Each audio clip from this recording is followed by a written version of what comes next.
गर्मी के दिन और आम का सीजन, ये तो सभी को पता है कि कैसी गर्मी पड़ रही है। उसी के साथ आम, हमारे वहाँ पेड़ है और इस पेड़ को भी देख लीजिए। ये है कटहल का पेड़ जो कि है 30-35 साल पुराना। ये पेड़ एक तरफ से पूरा खराब हो चुका है, लेकिन फिर भी इसमें अभी फल आते हैं। जैसे कि आप देख सकते हैं कितने सारे फल आए हैं। और हमने आम के पेड़ से बहुत सारे आम इकट्ठा कर लिए और इनकी हम बनाने वाले चटनी।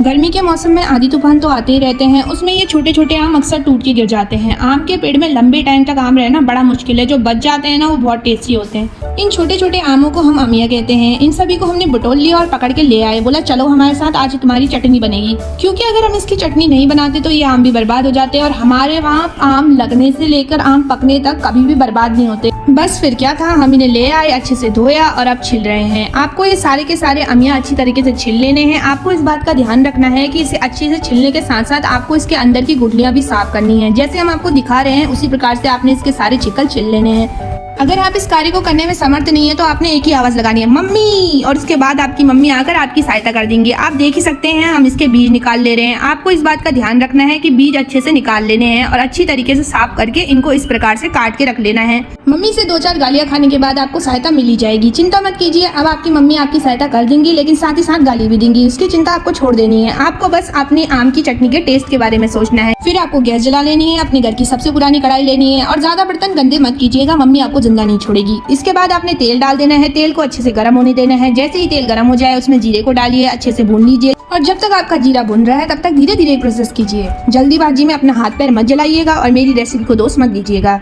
इसके बाद हमने मिर्च डाल दी है। मिर्च को अच्छी तरीके से भून लेना है। इसके धुएं से आप अगर जिंदा बच गए तो उसके बाद आम डाल दीजिएगा। आपने सारे आमों को अच्छी तरीके से कढ़ाई के अंदर डालना है। अच्छे से सारे आम डालने के बाद आपने इसे अच्छी तरीके से मिला लेना है। जब तक हम कढ़ाई में आम को मिला रहे हैं तब तक आप मुझे ये बताइएगा कि आप भी बचपन में कभी आम बीनने गए हैं? हमने तो बचपन में बहुत ज्यादा गालियां खाई हैं। बचपन में आम के पेड़ में जिसमें फल लगे रहते थे उसमें हम मम्मी की साड़ी ले जाकर झूला बनाते थे और उसके बाद हम गाली खाते थे, क्योंकि साड़ी भी बर्बाद हो गई और आम के पेड़ में फल भी नहीं लगेंगे। और ऐसे ही टूटे हुए आमों को लेकर हम चटनी बना रहे हैं, जिसमें अब हम पानी डाल लेंगे। पानी डालने के बाद भी हमें इसे अच्छी तरीके से मिला लेना है। फिर आपने इस्तेमाल करनी है अपने घर की हल्दी। हमारे वहाँ हल्दी लगाई जाती है और इसी के साथ लगा के उसे पीसा भी जाता है। मैं अपने घर की पिसी हुई ओरिजिनल हल्दी ही इस्तेमाल कर रही हूँ। जैसे कि आप देख सकते हैं यह घर की पिसी हुई ओरिजिनल हल्दी है, तो इसका टेस्ट भी बहुत अच्छा आता है। घर की पिसी हुई ओरिजिनल हल्दी जितनी फायदेमंद होती है उसकी खुशबू भी उतनी ही अच्छी होती है। अब इसमें हम 1 से 1.5 चम्मच तक नमक डालेंगे, जैसा कि आप देख रहे हैं। अगर आपके पास अदरक उपलब्ध हो तो अदरक भी डालिएगा, ये बहुत टेस्टी होता है। अब इसे ढक दीजिए। ढकने के बाद हम इसकी दूसरी तैयारी पे चलते हैं। यहाँ पर हमने गुड़ को अच्छी तरीके से बारीक कर लिया है, जैसे कि आप देख रहे हैं। आप गुड़ को इस तरह से मसल भी सकते हैं। इस तरह से मसलने से गुड़ जल्दी पिघल जाता है। अगर आप उसे मसलना ना चाहें तो आप गुड़ को बारीक बारीक काट सकते हैं। इससे गुड़ जल्दी पिघलेगा और आपकी चटनी अच्छी बनेगी।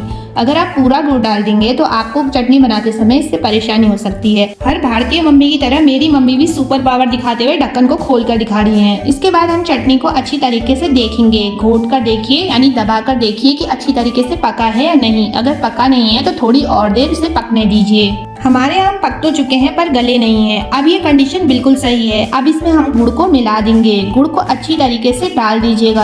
अगर आपको ज्यादा मीठी चटनी पसंद है तो आप गुड़ ज्यादा डालिएगा, अगर कम पसंद है तो कम डालिएगा। हमने अपनी चटनी के अनुसार ही गुड़ काटा था, इसीलिए जितना गुड़ हमने काटा था वो सब हमने चटनी में डाल दिया है। अब चटनी को अच्छी तरीके से घोट लीजिए। आपका गुड़ चटनी में अच्छी तरीके से मिल जाना चाहिए। जिस प्रकार से हम गुड़ को चटनी में मिला रहे हैं आपको भी इसी तरीके से अच्छी तरीके से मिला लेना है।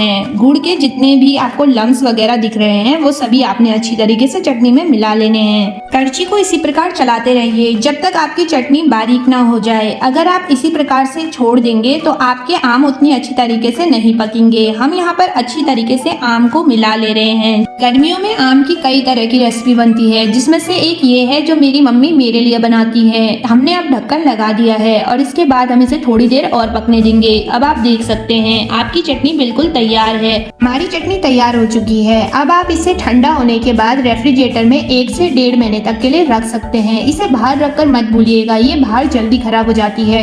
मैंने तो इसे रोटी के साथ खाया, मुझे तो ये बहुत अच्छी लगी। मेरी मम्मी ने चावल की रोटी बनाई थी और उसके साथ ये चटनी मैं आपको क्या ही बताऊं, जैसा कि आप देख सकते हैं मैंने इस चटनी को ठंडा होने के बाद इस प्लास्टिक के डब्बे में रख दिया और बाद में इसे फ्रिज में रख दिया था। आप चाहें तो किसी भी कंटेनर में इसे 1 से 1.5 महीने के लिए रख सकते हैं।